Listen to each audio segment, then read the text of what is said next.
Picture this. You're sitting alone after a long day. Your body is still, but your inner world feels swollen and sore. Like you've been carrying someone else's pain, someone else's anxiety, someone else's confusion inside your chest. A friend's panic attack, a coworker's frustration, your partner's silent grief. You absorbed it all, like you always do. But now, when you reach inward, trying to locate you, your voice, your truth, your needs, there's nothing, just emptiness. A silence that's not peaceful but hollow. You can feel the world with breathtaking clarity, yet when it comes to feeling yourself, you're a stranger in your own soul. This is not sensitivity. This is what Carl Jung called emotional fusion, a psychic state where your emotional boundaries dissolve and you lose all sense of where you end and the world begins. And for the empathic soul, it often feels like compassion, like purpose, like love. But underneath, it's something more dangerous, a slow abandonment of the self. Jung once warned, until you make the unconscious conscious, it will direct your life, and you will call it fate. For the empath, this is not just poetic, it's terrifyingly literal. Because if you don't uncover the unconscious patterns driving your sensitivity, you will spend your life absorbing pain that isn't yours, chasing healing that isn't needed, and building identities that betray your soul. Your deepest gift, your capacity to feel, becomes the very mask that hides your authentic being. And that mask, Jung said, is called the persona. Most people wear it to hide from others. But empaths, they wear it to hide from themselves. This video is a journey into Jung's psychological map for individuation, his step-by-step guide to reclaiming the true self. It is not a spiritual bypass, not another feel-good self-help cliché. It is a descent into the unconscious, into the shadow, into the psychic structures that have kept you trapped in roles you never chose. If you're ready to stop being a sponge and become a lighthouse, if you're ready to stop performing compassion and start living from wholeness, then this is for you. Because the privilege of a lifetime, as Jung said, is to become who you truly are. The empath's dilemma begins with a paradox. The very sensitivity that makes you extraordinary is the same force that keeps you lost. Your emotional gift turns into a psychological curse, not because you're broken, but because you're unconscious of its shadow. You feel others deeply. You sense their needs, their wounds, their inner storms. But over time, this gift becomes compulsive.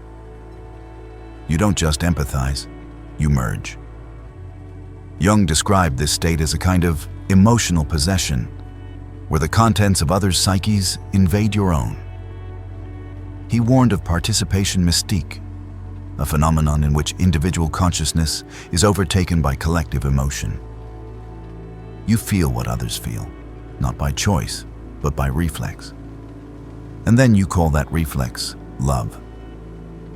But real love, Jung argued, is only possible from integration, not fragmentation. And here lies the root of the empath's suffering. You don't know where you end and others begin. This is the cost of emotional fusion. You've spent so much time absorbing others' feelings that you've lost touch with your own. You no longer trust your intuition. You mistake hypervigilance for insight. You interpret anxiety as empathy. And worst of all, you start believing that your worth is directly tied to your ability to regulate other people's emotional states. This is what Jung identified as the persona problem.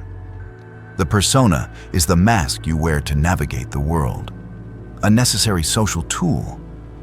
But for empaths, that mask becomes a prison. You begin performing sensitivity. You become the healer, the peacekeeper, the strong one.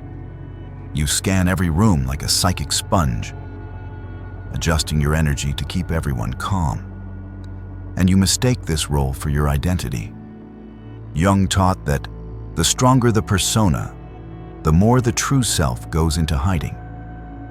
And so the empath's persona, so noble, so generous, gradually smothers the soul, because it's built on self-abandonment.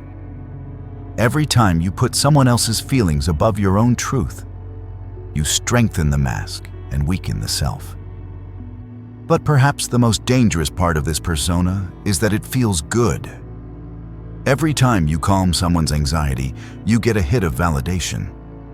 Every time you carry someone's crisis, you feel useful, needed, special. This is what modern psychology might call the helper's high.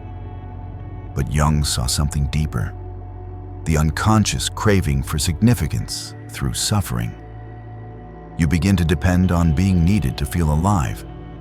You equate chaos with connection. You build an identity around other people's pain. And in doing so, you forget what it means to simply be yourself, apart from the performance of compassion.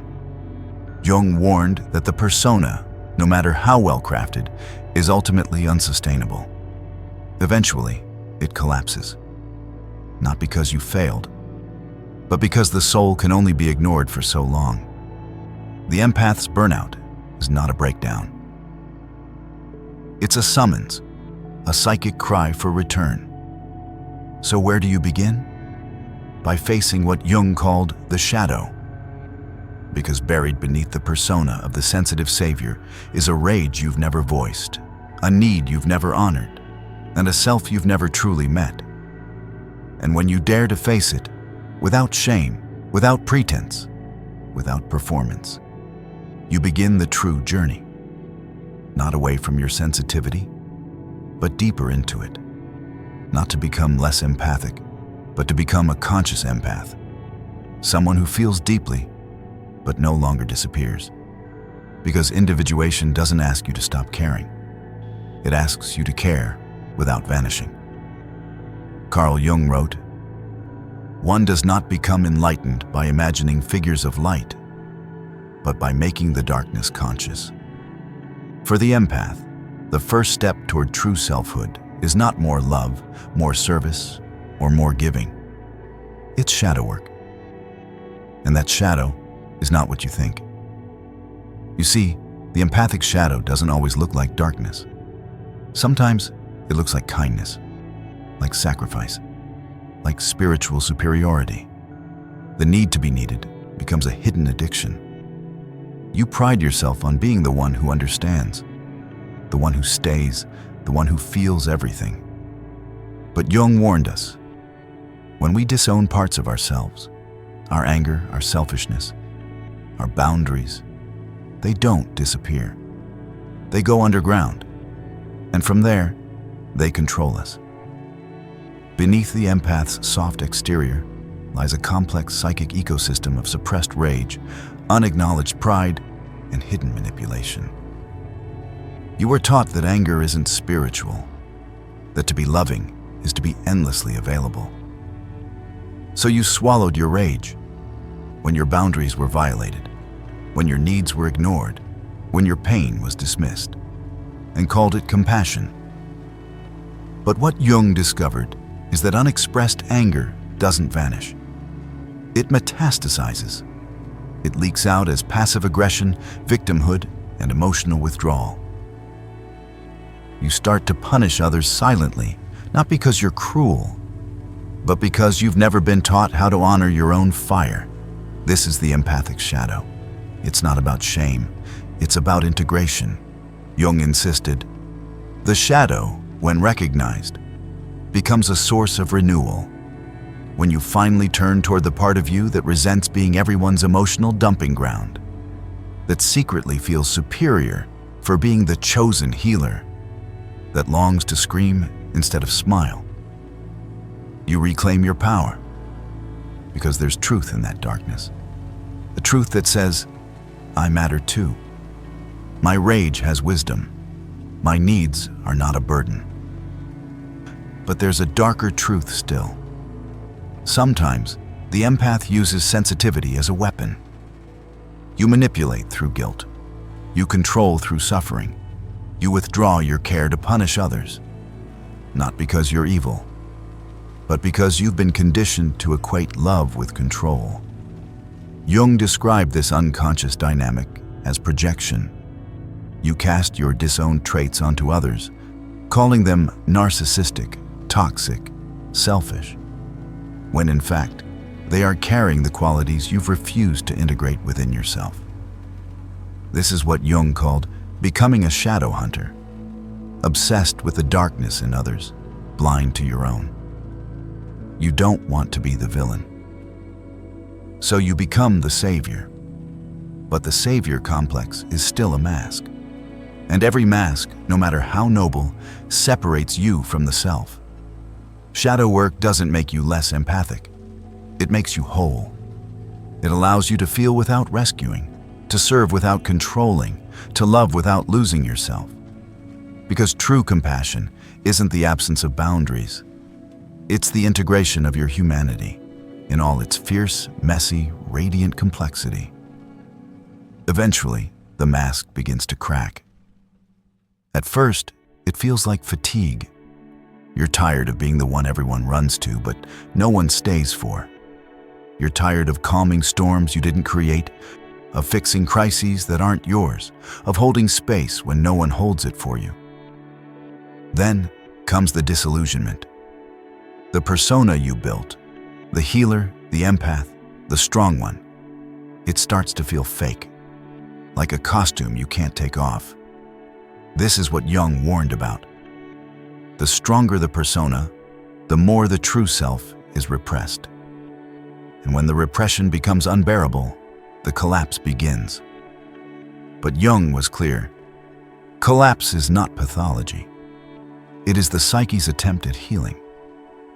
When your empathic performance no longer works, when you can't smile your way through burnout, when your yes feels like betrayal.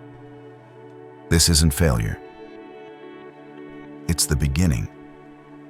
This is what Jung called the confrontation with the self, a moment of reckoning when the persona dies and the authentic self begins to stir beneath the rubble. For the empath, this collapse often comes with identity death. Without your role as caretaker, who are you? Without absorbing others' pain, what do you feel? Without managing other people's emotions, do you even know your own? Jung called this phase the dark night of the soul. It's not dramatic, it's quiet, hollow, like standing in a room where your name echoes, but no one answers. Like holding space for yourself for the first time and not knowing how. You might feel guilty, as if letting go of the role means betraying your purpose. But Jung warned us, the foundation of all mental illness is the unwillingness to experience legitimate suffering. And for empaths, the most legitimate suffering is this: facing your own unmet needs. This is the moment when you realize that rescuing others was a way to avoid rescuing yourself. That constantly healing everyone else was a strategy to avoid your own pain. That the persona, beautiful, selfless, admired, was built on the ruins of your authenticity. And here, a choice arises. You can rebuild the mask, go back to being the healer, the sponge, the martyr. Or you can descend further into what Jung called conscious separation, the sacred task of distinguishing yourself from the roles you've played, the emotions you've absorbed, the love you've confused with sacrifice. It's terrifying, because there's no applause here, no validation, no drama to manage, just silence, just you. But that silence is sacred, because in it, you begin to hear a new voice. Not the voice of the persona, not the cries of others, but the quiet, steady pulse of your own being, forgotten, but never gone. And from that silence, the real journey begins. Carl Jung did not offer a self-help formula. He offered a map, A map not of steps to follow, but of psychic territories to cross, each one demanding truth, courage, and surrender. For the empath, this map is not a straight line, but a spiral. A journey inward, a descent, a resurrection. Jung called this sacred process individuation, the integration of your unconscious and conscious selves into one whole being. It is not the same as personal development. It is not about improvement.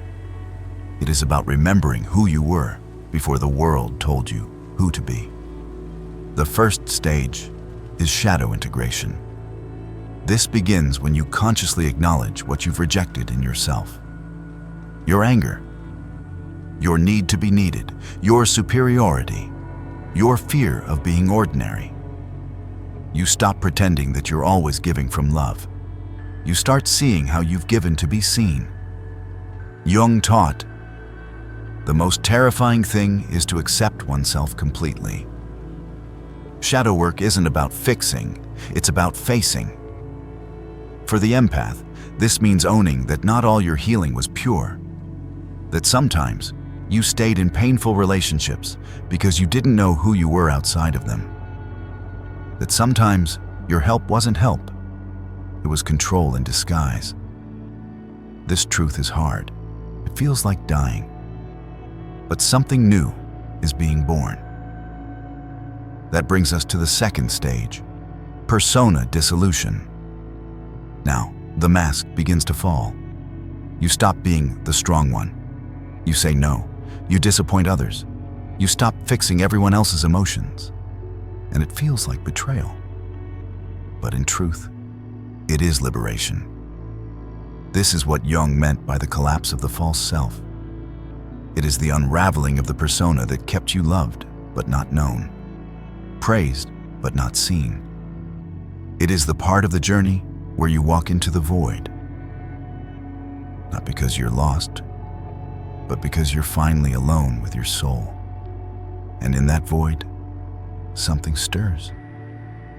The third stage is what Jung called active imagination, a dialogue between you and your unconscious. You begin to listen to your dreams, to track your symbols, to notice synchronicities. You stop processing everyone else's emotional material and start feeling your own. This is when you begin practicing internal empathy, feeling yourself fully, without shame, without filtering through someone else's pain. You might dream of locked rooms, deep water, wild animals. These are not random. They are symbols from your psyche.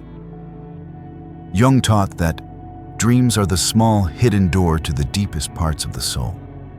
And for the empath, dreams often deliver what your waking life avoids: boundaries, anger, truth. Then comes the fourth stage, self-realization. This is not a finish line, it is a becoming. Jung called this the transcendent function, the union of opposites within you. You learn to hold your sensitivity and your strength, your compassion and your anger, your love and your limits. You stop choosing between being empathic and being whole. You become both. Here, your empathy is no longer a compulsion, it is a choice.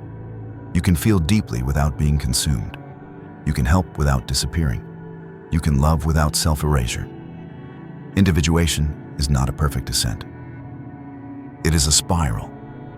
You will revisit the same patterns, your urge to fix, your guilt around boundaries, your fear of being seen. But each time, you return at a deeper level, with more clarity, more presence, more self. And this, Jung believed, was the true purpose of life. Not to be good, not to be liked, but to become whole. But individuation doesn't happen in isolation. Jung discovered that our personal struggles are not only personal, they are deeply archetypal. Beneath our surface-level stories lies the collective unconscious, a shared psychic inheritance of all humanity.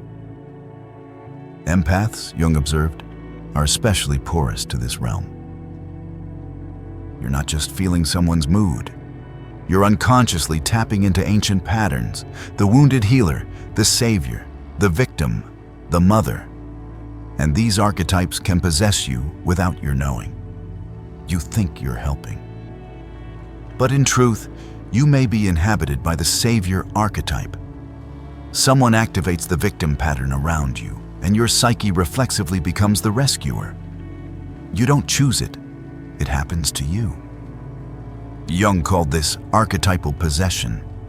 This is what makes empathy so confusing. You're not only feeling others, you're resonating with the mythic dramas of the human soul.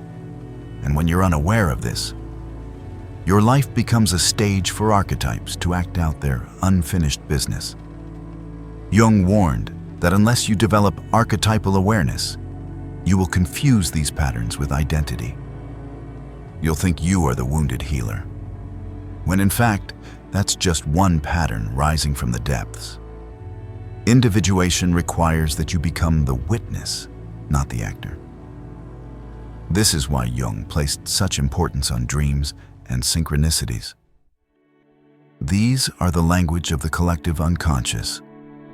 When you dream of protecting a child, or being chased by a beast, or speaking to a wise old woman, you're not just processing personal stress. You are entering into the sacred theater of archetypes and synchronicities, those strange coincidences that feel too meaningful to ignore. Jung saw them as guideposts from the unconscious. When you begin honoring your own needs, you might suddenly meet someone who validates your boundaries. When you stop performing, life aligns around your truth. These are not accidents. They are your soul speaking. Jung taught that man's task is to become conscious of the contents that press upward from the unconscious. And for empaths, this means learning to ask, what archetype is moving through me right now? Is this feeling truly mine? Or am I carrying something collective? When you ask these questions, not with fear but with reverence, you begin to move from possession to presence, from chaos to clarity, from being an unconscious carrier to becoming a conscious vessel. And that, for Jung, is the difference between being sensitive and being awake. At the end of individuation, there is no applause, no finish line, only integration. For the empath, this is where the real transformation happens. Not in isolation, but in the ordinary moments where you make new choices from your authentic center. Carl Jung taught that the true self does not emerge from perfection, but from the union of opposites. He called this the transcendent function, the capacity to hold tension between what you feel and what you need, between openness and protection, between service and sovereignty. This is where you move from being an unconscious emotional sponge to becoming a conscious empath. You're still sensitive, still open, but now you have emotional sovereignty. You know what belongs to you and what doesn't. You can sit with someone's pain without inhaling it. You can offer presence without disappearing. You can say, I witness you, without absorbing their suffering as your own. This is the difference between being available and being possessed. You no longer feel guilty for saying no. You no longer confuse love with self-erasure. You understand that boundaries are not rejection. They are devotion to your authenticity. Jung called this ethical egoism, a sacred kind of selfishness that is necessary for true compassion. You stop trying to fix. You stop absorbing chaos to feel needed. You start listening to your own inner world with the same care you once reserved only for others. You now serve from wholeness, not from wounds. You help not to earn your place, but because it overflows from who you are. You become what Jung envisioned, the one who has walked through the fire of their own unconscious and returned with gold. The gold is this: you no longer mistake other people's pain for your purpose. You are no longer the bled-dry healer, the silent absorber, the spiritual martyr. You are the lighthouse, shining from within, not by absorbing others' darkness, but by illuminating your own truth. You've moved from identification to integration, from the persona to the self, from suffering to sacred service. And now, when someone asks, "Who are you?" you no longer answer with a role. You answer with your presence. In the end, this journey is not about becoming someone new. It's about remembering who you were before the world asked you to be someone else. Carl Jung wrote, "I am not what happened to me. I am what I choose to become." And this is your moment of choice. To stop living as a fragmented empath, defined by the pain you carry for others. To stop confusing absorption with love, sacrifice with purpose, silence with peace. And to begin, fully, consciously, unapologetically, inhabiting your own soul. You are not a sponge. You are not a savior. You are not the emotional garbage disposal of the world.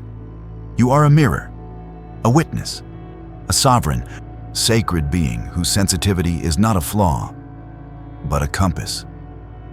And that compass, when no longer hijacked by unconscious programming, points not outward, but inward, to the self, to the quiet home beneath all the noise, to the being you've always been, waiting beneath the mask. Jung said, "The privilege of a lifetime is to become who you truly are." That privilege is not reserved for the few. It is yours, waiting, right now. If this message stirred something deep within you, share it. Subscribe to this channel if you're ready to live from the center of your own soul, not the edges of someone else's story. Let this be your map. Not to perfection, but to wholeness. You do not have to disappear to care. You do not have to suffer to serve. You are already whole. Now, become it.